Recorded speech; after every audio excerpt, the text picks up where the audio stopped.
हुआ आपका? जुवेश कुमार। जुवेश कुमार, कहाँ से आए हैं? मधेपुर भाषा से। कौन से स्टूडियो में गाना गा रहे हैं? BM रिकॉर्डिंग स्टूडियो, क्रांति चौक में, मधेपुरा में। यहाँ तो गाना जो गाए, यहाँ कैसा लगा आपको? हमको तो ठीक ठाक लगा, सब चीज गाना यहाँ का ठीक लगा। गाए सब गा दिए, हिट हो गया। अब प्यार देगा, आशीर्वाद देगा। अच्छा ठीक है। जो आप जो गाना दे गाते हैं, ये कहाँ सीखे? ये सीखे हजरिया। हम खेल रहे थे, हजरिया खेलते खेलते हमको दिया एक तो राजीव नाम का लड़का। हजरिया खेल रहे थे?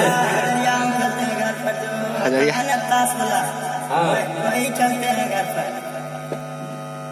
और हजरिया खेलते खेलते सीखे? हजरिया खेल रहे थे, आया हम गाना भी गाते थे, कौन लगा हजरिया सबसे जीत लेते थे। हाँ। उसीलिए ही बोला गया रहता है। और उसी खुशी में गाना भी गाने लगते थे? गाना भी गाने लगते थे। चलिए अच्छी बात है। तो ट्रेन जो लगाएंगे तो गाना गा लीजिएगा ना? हाँ गा लेंगे गाना, अरे ट्रैक लगा दीजिए। पक्का गा लीजिएगा? पक्का गा लेंगे। लगा दे? लगा दीजिए। चलिए देखिए लेते हैं।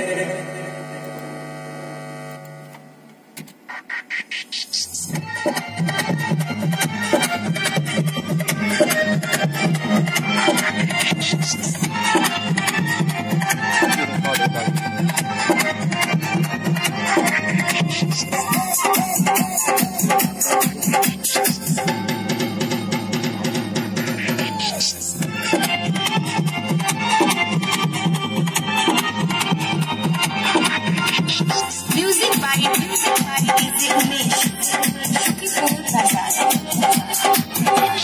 होली में तो या बची गोरकी, होली में तो या बची गोरकी, बचे रोटी pakora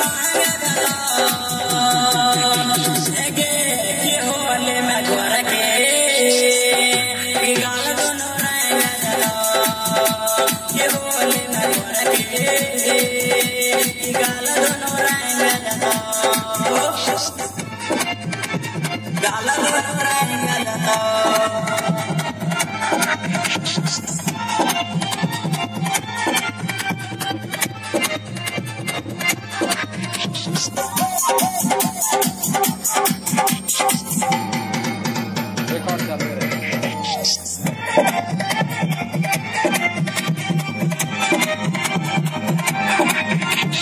Music by DJ Umesh, Shukipur Bazaar.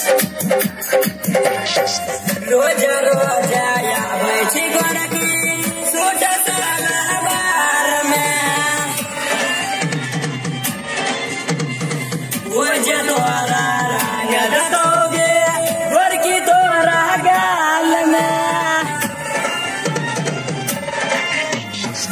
रोज रोज आया बैठी गोरकी, सूट सलवार में, रोज तोरा रंग दोगे गोरकी तोरा गाल में। अगर फिर वो रोटी पकोड़ा रंग दो, लगे कि होली में छोड़वा, गाल दोनों रंग दो, कि होली में छोड़वा, गाल दोनों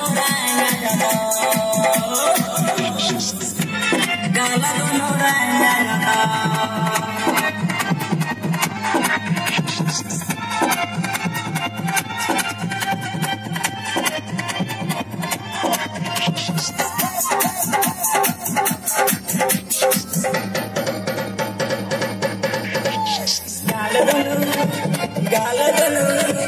गाल दोनों रंग दो।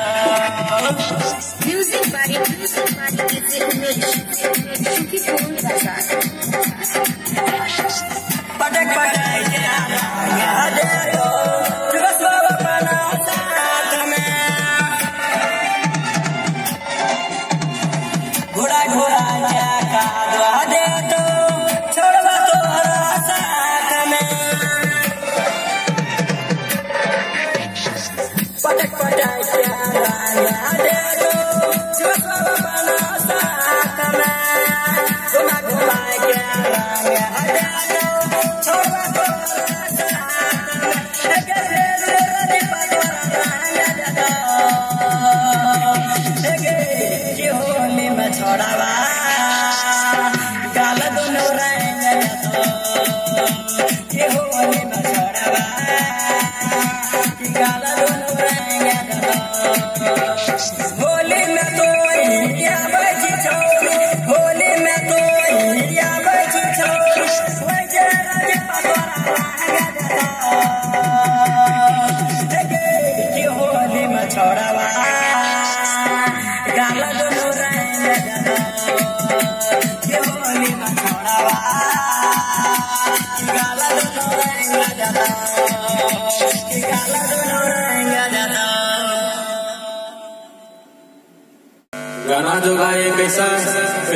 क्या बोले? हमको तो सुप्रे बढ़िया लगा।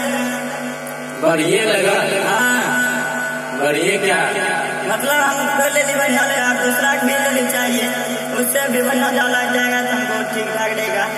और लाइक करें जरूर से जरूर BM रिकॉर्डिंग स्टूडियो को।